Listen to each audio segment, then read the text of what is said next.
16 दिनों तक चलने वाला महालक्ष्मी व्रत आज 14 सितंबर 2025 को समाप्त हो रहा है, जिसमें महालक्ष्मी व्रत में हाथी पर बैठी देवी महालक्ष्मी की पूरी विधि विधान से पूजा की जाती है और इसी कारण इस व्रत को हाथी अष्टमी या हाथी पूजन के नाम से भी जाना जाता है।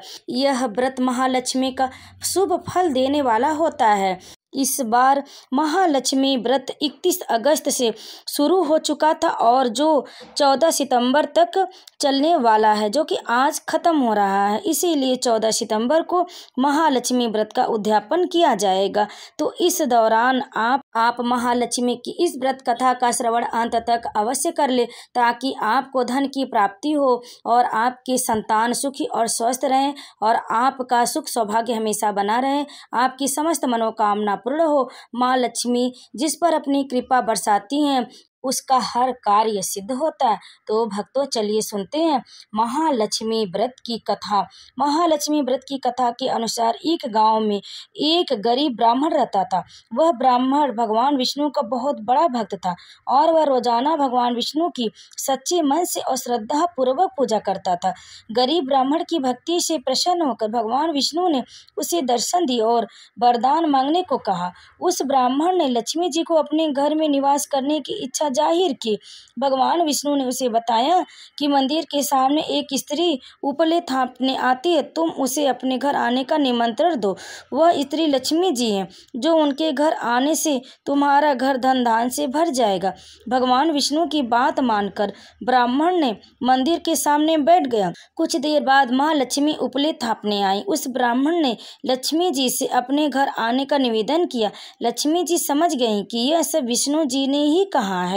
तब उन्होंने ब्राह्मण से कहा कि वह पूरे 16 दिनों तक महालक्ष्मी व्रत करे। फिर 16वें दिन चंद्रमा को अर्घ देने के बाद ही सारी उसकी मनोकामना पूरी हो जाएगी।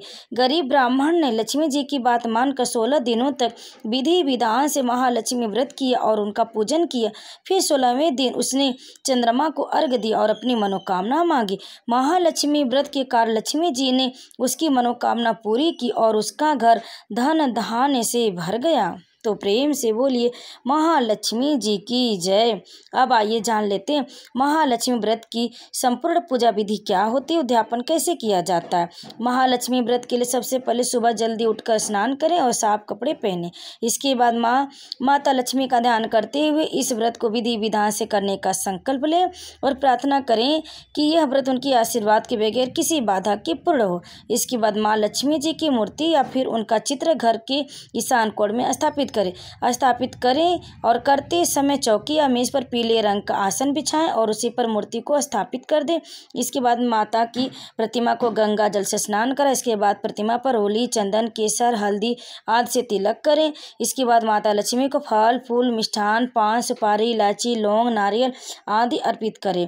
इसके बाद आरती करें और पूरे घर में प्रसाद का वितरण करें। और आपके यहाँ जिस प्रकार से महालक्ष्मी व्रत की पूजा की जाती है, आप उसी प्रकार से ही इस व्रत को आप करें, विधि विधान से करें। आप देख सकते हैं कि किस प्रकार से हमारे वीडियो में पूजा किया गया है। आप उस तरह से भी जिस तरह होता है उसी तरह से भी आप करें। आप देख सकते हैं कि हमारे वीडियो में किस प्रकार से महालक्ष्मी व्रत की पूजा किया गया, बहुत ही विधि विधान से किया गया है। अगर आपके यहाँ इस तरह से पूजा होती है तो आप इस तरह से देख कर भी कर सकते हैं, नहीं तो जिस नियम से आपके घर में पूजा होती है आप उसी प्रकार से करें। इस महालक्ष्मी व्रत में छोटी महालक्ष्मी, बड़ी महालक्ष्मी को स्थापित किया जाता है और उनकी विधिवत पूजा की जाती है। उन्हें आप आँचे की दिया में दिया जला कर रखें, दिया उनको जलाएं और अनाज पर, जिसपे अनाज पे आप हर तरह के अनाज की पूजा की जाती है, उसे अर्पित किया जाता है। विधिवत बहुत ही पूजा होती है। तो आप इस पूजा के बारे में संपूर्ण जानकारी ले लें और उसके बाद ही पूजा करें। और कलश भी स्थापित किया जाता है, जिसमें नारियल और आम के पल्लों से कलश को स्थापित करके रखा जाता है और विधिवत 16 दिन की पूजा की जाती है। आप चाहे तो 3 दिन या 5 दिन भी कर सकते हैं। आप देख सकते हैं किस तरह से आँचे का दिया, देखिए आटे का जो दिया रहता है वह जला कर रखा गया है और विधिवत मिष्ठान, फूल और उनको श्रृंगार किया गया है। तो भक्तों, महालक्ष्मी व्रत की बहुत ही विधि विधान से पूजा होती है। अब आइए सुनते हैं महालक्ष्मी व्रत की दूसरी कथा, जिसके सुनने से धन की प्राप्ति होगी। एक समय महर्षि श्री वेद व्यास जी हस्तिनापुर पधारे। उनका आगमन सुन महाराज धृतराष्ट्र उनको आदर सहित राजमहल में ले गए। स्वर्ण सिंहासन पर विराजमान कर चरणोदक ले उनका पूजन किया। श्री व्यास जी ने माता कुंती तथा गांधारी ने हाथ जोड़कर प्रश्न किया, हे महामुनि, आप त्रिकालदर्शी हैं, अतः आपसे हमारी प्रार्थना है कि आप हमको कोई ऐसा सरल व्रत या पूजन बताएं जिससे हमारा राज लक्ष्मी, सुख संपत्ति, पुत्र पौत्र व परिवार सुखी रहे। इतना सुन श्री वेद व्यास जी कहने लगे, हम एक ऐसे व्रत व पूजन का वर्णन करते हैं जिससे सदा लक्ष्मी जी निवास होकर सुख समृद्धि की वृद्धि करती हैं। यह श्री महालक्ष्मी जी का व्रत है, जिसे प्रतिवर्ष अश्विन कृष्ण अष्टमी को विधिवत किया जाता है। हे महामुनि, इस व्रत की विधि हमें विस्तार पूर्वक बताने की कृपा करें। तब वेद व्यास जी बोले, हे देवी, यह व्रत भाद्रपद शुक्ल अष्टमी से प्रारंभ किया जाता है। इस दिन स्नान करके 16 सूत के धागों का डोरा बनाएं, उसमें 16 गांठें लगाएं, हल्दी से पीला करें। प्रतिदिन 16 दूब व 16 गेहूं डोरे को चढ़ाएं। अश्विन क्वार कृष्ण अष्टमी के दिन उपवास रखकर मिट्टी के हाथी पर श्री महालक्ष्मी जी की प्रतिमा स्थापित कर विधि पूर्वक पूजन करें। इस प्रकार श्रद्धा सहित भक्ति सहित महालक्ष्मी जी का व्रत पूजन करने से आप लोगों की राजलक्ष्मी में सदा अभिवृद्धि होती रहेगी। इस प्रकार यह व्रत का विधान बताकर श्री वेद व्यास जी अपने आश्रम को प्रस्थान कर गए।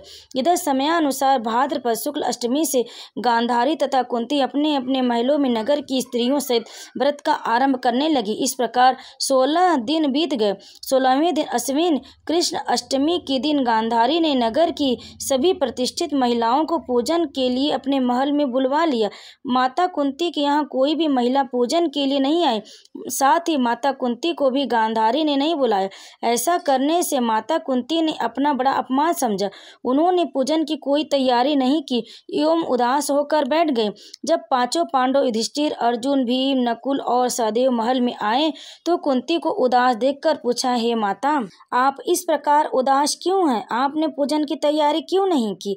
तब माता कुंती ने कहा, हे पुत्र, आज महालक्ष्मी जी की व्रत का उत्सव गांधारी के महल में मनाया जा रहा है। उन्होंने नगर की समस्त महिलाओं को बुला लिया और उसके 100 पुत्रों ने मिट्टी का एक विशाल हाथी बनाया, जिस कारण सभी महिलाएं उस बड़े हाथी का पूजन करने के लिए गांधारी के यहाँ चली गई, लेकिन मेरे यहाँ नहीं आए। यह सुनकर अर्जुन ने कहा, ये माता, आप पूजन की तैयारी करें और नगर में बुलावा लगवा दें कि हमारे यहाँ स्वर्ग की ऐरावत हाथी की पूजन होगी। इधर माता कुंती ने नगर में ढिढोरा पिटवा दिया और पूजा की विशाल तैयारी करने लगी। उधर अर्जुन ने बाण के द्वारा स्वर्ग से ऐरावत हाथी को बुला लिया। इधर सारे नगर में शोर मच गया कि कुंती के महल में स्वर्ग से इंद्र का ऐरावत हाथी पृथ्वी पर उतार कर पूजा किया जाएगा। समाचार को सुनकर नगर के सभी नगर नारी, बालक एवं वृद्धों की बड़ी भीड़ एकत्र होने लगी। उधर गांधारी के महल में हलचल मच गई। वहां एकत्र हुए सभी महिलाएं अपनी अपनी थालियां लेकर कुंती के महल की ओर जाने लगी। देखते ही देखते कुंती का सारा महल ठठाठस भर गया। माता कुंती ने ऐरावत को खड़ा करने हेतु अनेक रंगों से चौक पुरवाकर नवीन रेशमी वस्त्र बिछा दिए और नगरवासी स्वागत की तैयारी में फूल, माला, अबीर, गुलाल, केसर हाथों में लिए पंक्तिबद्ध खड़े थे। जब स्वर्ग से ऐरावत हाथी पृथ्वी पर उतरने लगा तो उनकी आभूषणों की धुन गूंजने लगी।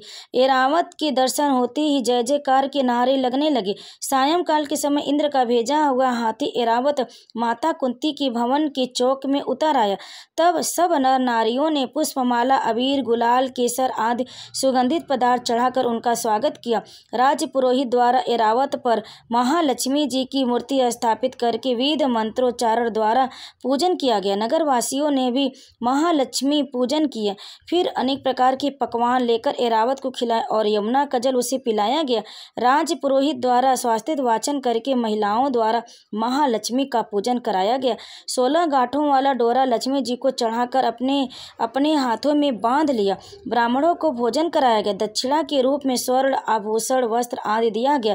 तत्पश्चात महिलाओं ने मिलकर मधुर संगीत लहरियों के साथ भजन कीर्तन कर संपूर्ण रात्रि महालक्ष्मी व्रत का जागरण किया। दूसरे दिन प्रातः राज पुरोहित द्वारा वेद मंत्रों उच्चार से के साथ जलाशय में महालक्ष्मी जी की मूर्ति का विसर्जन कर दिया गया। फिर ऐरावत को विदा कर इंद्रलोक को भेज दिया गया। इस प्रकार जो स्त्रियां श्री महालक्ष्मी जी का विधि पूर्वक व्रत एवं पूजन करती हैं, उनके घर धन धान से पूर्ण रहते तथा उनके घर में महालक्ष्मी जी सदा निवास करती है। तो भक्तों, और यह कथा यहीं पर समाप्त हुई। माता लक्ष्मी से धन प्राप्ति के लिए इस मंत्र का जाप करते रहें। महालक्ष्मी नमस्तुभ्यम सुरेश्वरी, हरि प्रिये नमस्तुभ्यम नमस्तुभ्यम दयानिधे। माता आप पर हमेशा कृपा बरसाएंगी और आपके घर में धन की सुख समृद्धि की वृद्धि होगी। तो भक्तों, वीडियो में अंत तक बने रहने के लिए आप सभी का बहुत बहुत धन्यवाद। अगर आपको हमारी जानकारी और ये व्रत कथा पसंद आई तो वीडियो को लाइक शेयर कमेंट जरूर करें। आप सभी भक्तों पर माता लक्ष्मी कृपा सदैव बनी रहे, आपका घर धन धान से हमेशा भरा रहे और आपके घर में सुख समृद्धि बनी रहे, पुत्र पौत्र से भरा रहे। जय माँ लक्ष्मी।